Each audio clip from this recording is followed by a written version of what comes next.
आप देख रहे हैं मीडिया पॉइंट। तो आइए शुरुआत करते हैं आज की प्रमुख खबर से। वेतन न मिलने से विद्युत संविदा कर्मियों ने किया कार्य बहिष्कार। यूपी के शाहजहांपुर में विद्युत विभाग में लगे संविदा कर्मियों ने वेतन न मिलने पर आज से कार्य बहिष्कार कर धरना प्रदर्शन किया। कार्य बहिष्कार कर धरना प्रदर्शन कर रहे विद्युत विभाग के संविदा कर्मियों ने बताया कि पिछले 3-4 महीनों से किसी को भी वेतन नहीं मिल रहा है और न ही पिछले 8 महीनों से उन्हें ईपीएफ फंड मिला है, जिसके चलते आज विद्युत विभाग में लगे जिले भर के संविदा कर्मी कार्य बहिष्कार करते हुए अनिश्चितकालीन समय के लिए धरने पर बैठ गए।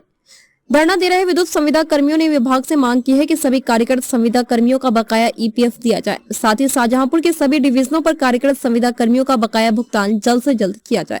धरने पर बैठे विद्युत संविदा कर्मियों ने कार्यदायी संस्था से मांग की है कि उनकी सुरक्षा की दृष्टि को देखते हुए उन्हें दस्ताने, अर्थ चैन, सेफ्टी बेल्ट और हेलमेट दिया जाए। संविदा कर्मियों की मांग थी कि विद्युत विभाग में लगे संविदा कर्मचारी की दुर्घटनाओं में मौत के बाद आश्रित परिवार को ईपीएफ का पैसा तथा पेंशन की व्यवस्था भी की जाए। उन्होंने बताया कि जब तक जिम्मेदार अधिकारी उनकी मांगों को नहीं मान लेते हैं, तब तक कोई भी संविदा कर्मी अपने काम पर नहीं लौटेंगे। रिपोर्ट रोचक अग्निहोत्री। आपकी क्या समस्या है और आप यहाँ पे क्यों एकत्र हुए हैं? हमारी समस्या 4 समस्याएं मुख्य। सबसे पहले उन्होंने 8 महीने का संविदा कर्मचारियों को ईपीएफ जमा नहीं किया है, ईपीएफ जमा कराया जाए। दूसरी समस्या है कि इसे समय से पेमेंट नहीं देते, जबकि इनके एग्रीमेंट में हर महीने की 7 तारीख को पेमेंट दे दिया जाएगा। कहीं 2 महीने की पेमेंट बाकी है, कहीं 1 महीने की पेमेंट बाकी है अभी भी। तीसरी समस्या है ये टीएनपी नहीं देते, जिससे जो है इस साल 5 लोग काल के ग्रास में समा गए हैं, 5 संविदा कर्मचारी काल के ग्रास समा गए हैं। और चौथी समस्या ये 5 जो संविदा कर्मचारी मरे हैं इनके पीरियड में, उनके लिए ना तो उनका ईपीएफ निकलवा के दे पाए किसी ने, इन्होंने 4 साल हो गए इन्हें काम करते हुए, ना ही उनके बच्चों को पेंशन बनवा पाई है। और हम लोग जब तक कार्य बहिष्कार पे रहेंगे, जब तक इन 4 समस्याओं को समाधान नहीं हो सकता। एक्चुअली मैं ओरियन कंपनी यहाँ पे कार्य कर रही है, Orion security solution private limited. उसका मेन काम है यहाँ पे आउटसोर्स मैन पावर प्रोवाइड कराना। हमारे यहाँ पे लगभग 800 मैन पावर आउटसोर्स के रूप में काम कर रहे हैं। समस्या ये है कि हमें एक्चुअली हम लोग प्रिंसिपल एम्प्लॉयर हमारा यूपीपीसीएल है, Uttar Pradesh power corporation limited. तो प्रोसेस ये होता है कि हम हर महीने बिल जनरेट करते हैं। ये हमारे संविदा कर्मी विभाग को सर्विसेज प्रोवाइड करते हैं, जैसे पोल पे कार्य करना या लाइन सही करना।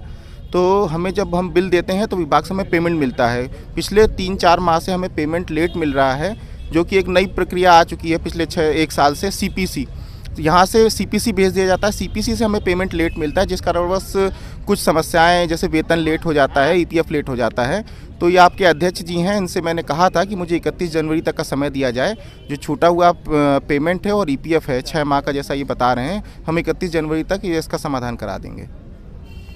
आपने कंपनी का पेमेंट क्यों रोका हुआ है? देखिए, विद्युत वितरण खंड प्रथम है ना, इन्होंने जो कंपनी है हमारे यहाँ ओरियन ने अपना लगभग जो है फरवरी 2022 तक का इन्होंने अपना जो है डॉक्यूमेंट दे दिया है। वहाँ तक का इनका क्लियर करके पेनाल्टी इन पे इम्पोज कर दी गई है।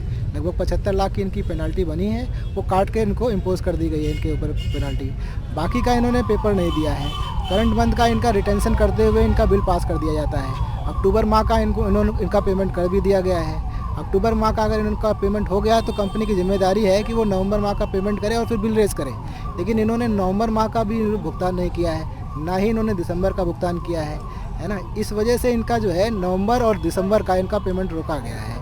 अब नियम के हिसाब से इनको जो है नवंबर का भुगतान करने के उपरांत ही जो है बिल जो है रेज करने के लिए ऑथराइज हैं एज़ पर एग्रीमेंट। लेकिन इनकी गलती ये है कि इन्होंने अभी तक संविदा कर्मियों का भुगतान भी नहीं किया है, ना ही ईपीएफ जमा कराया गया है। इनके ब्लैक लिस्टिंग के लिए हमने भेज दिया है और इनकी पेनल्टी भी इन पे इम्पोज कर दी गई है 75 लाख की। अब ये कार्रवाई मध्यांचल कर रहा है अपने स्तर से कि इनके ऊपर क्या कार्रवाई करने हैं। ये जो है एलसी हेडक्वार्टर जो मध्यांचल के हैं, उनको निर्णय लेना है इस पर। बाकी हमारी तरफ से पूरी कार्रवाई हो चुकी है। हमारी तरफ से कोई भी पेंडिंग इनका पेमेंट कोई भी पेंडिंग नहीं है।